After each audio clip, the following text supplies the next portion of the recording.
நம்ம அவங்கள மாதிரி ஆகணும் இவங்கள மாதிரி ஆகணும் அப்படின்லாம் ஆசைப்படாதீங்க. அதுக்கு தான் அவங்களே இருக்கிறாங்களே.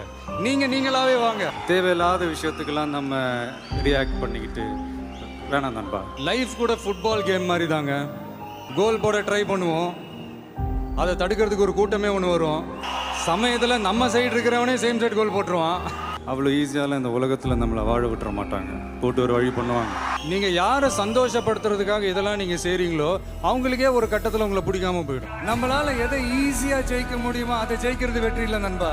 நம்மளால் எதை ஜெயிக்கவே முடியாதோ அதை எல்லாருக்குமே நம்மளை பிடிச்சி போச்சுன்னு வைங்களேன், அப்புறம் லைஃப் போர் அடிச்சிடாது. 2 things will define youன்னு சொல்லுவாங்க. Your determination when you have nothing, your attitude when you have everything. தர்மம் தாங்க ஜெயிக்கும், நியாயம் தாங்க ஜெயிக்கும், ஆனால் கொஞ்சம் லேட்டாக ஜெயிக்கும். Kill them with your success, bury them with your smile. பிரச்சனைகள் வருது இல்லை, எதிர்க்கிறாங்கல்ல, கண்டிப்பாக. அப்போ